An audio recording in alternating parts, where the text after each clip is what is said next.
Hey, it's Scientist Cheri, and we were here with another Do Science moment from the Kentucky Science Center. I bet you guys know this book. Just about everybody knows this book. This is a great pre-K book. It's a great kindergarten book.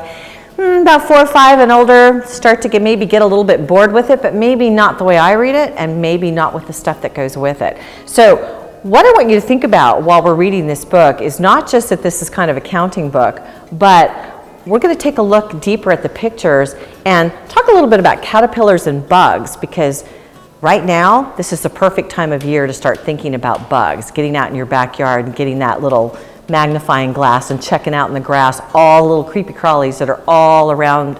And you might find a cocoon somewhere that you could mark, make note of where it's at, and maybe go out every day and check until that cocoon opens and it's either moth, a butterfly, something really cool. I mean, think about it. If you crawled into a sleeping bag and stayed there for like a month and then came out as something completely different, what would you be? Caterpillars do that all the time. I mean, that's really cool when you think about it, that transformation. So we've got some fake bugs here, which you could also do, and some little hand lenses that you could use.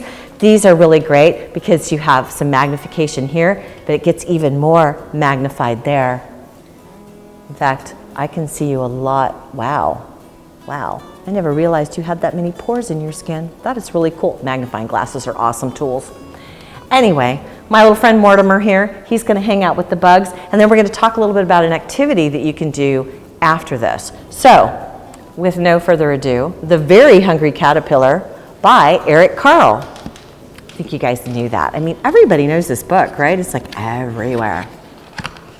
I love all the dots. You see all the different colors? Rainbow dots. He dedicated this book to his sister Krista. I wonder if she particularly liked bugs.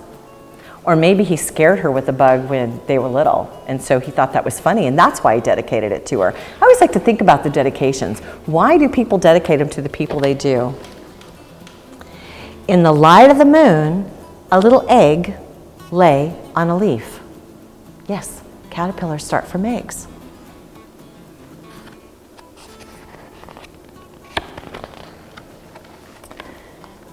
One Sunday morning, the warm sun came up, and pop! Out of the egg came a tiny and very hungry caterpillar. I mean, I guess, you came right out of an egg, you'd be hungry. I mean, babies, when they're first born, they're crying because they're hungry. You first get up in the morning, and it's only been just from the day before. Your stomach is like going, hey, I would like something to eat. He started to look for some food. What do you think caterpillars eat? On Monday, he ate through 1 apple, but he only ate like this one whole through. I mean, he could have eaten the whole thing. That's kind of wasteful, don't you think? But he ate through 1 apple. On Tuesday, he ate through 2 pears, but he was still hungry. Well, maybe if he ate the whole pears instead of just going through, I don't know. But I'm not his mom. What can I say? I don't see his mom in the picture. On Wednesday, he ate through 3 plums, but he was still hungry. So every day he's eating one more thing. So 1 apple and then 2 pears. So now he's eaten 3 things, and now we're adding 3 plums. 1, 2, 3. So now we've got 6 things he's eaten, and he's still hungry. On Thursday, he ate through 4 strawberries, and he was still hungry. So let me see. This hand's busy. I guess I could take off my shoes and use my toes, but you could use your fingers. So can you count on your fingers and add 4 more to 6 and see what it gets you to? I'll wait a second. 10, yeah, got to 10. That was really good. You figured that out. We got 10 fingers, so that kind of made it easy. On Friday, he ate through 5 oranges, but he was still hungry. Now you got to add the toes on 1 foot. That brings you to what? 15, right, good.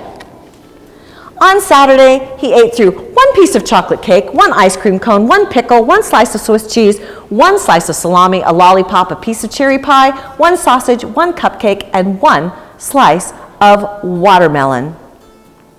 That's a lot of Do you think you'd get sick if you ate that much food? It's making my stomach hurt just thinking about it. Oh, that night he had a stomach ache. Well, yeah, right? I would too. Man, I'd be laying in bed going, oh, where's my Pepto-Bismol? The next day was Sunday again. The caterpillar ate through one nice green leaf, and after that he felt much better. So now he's not being quite so greedy, because yesterday he was being a little bit piggy. Ate through one leaf.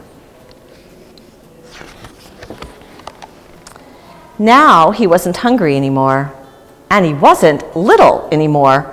He was a big, fat caterpillar. Well, I guess so. He's eaten enough. He built a small house called a cocoon around himself.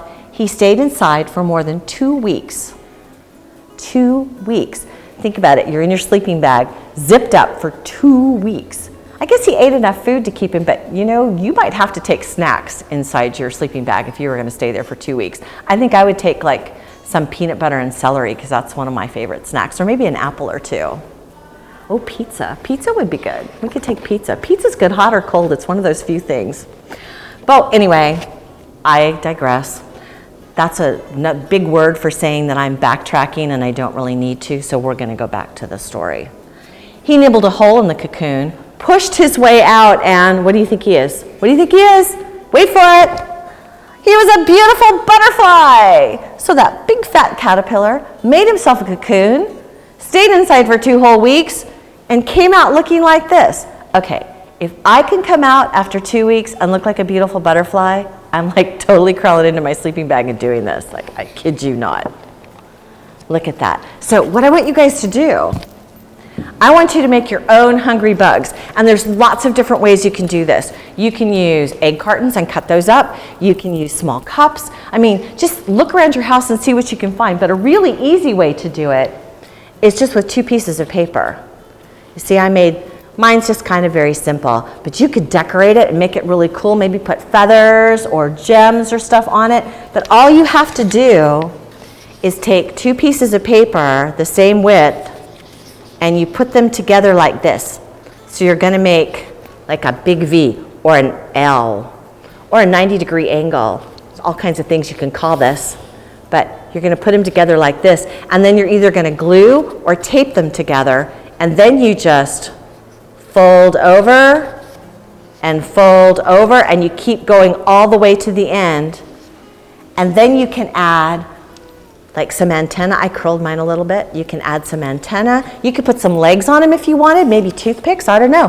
Put a little face on it and have your own hungry bug, and then you could read the story again with me and you could act it out. That'd be fun, wouldn't it? You could do that. So go and make your own hungry bug, and next time you're out in the backyard, if you've got one of these, grab it. You know what, the bottom of a glass also works to magnify things.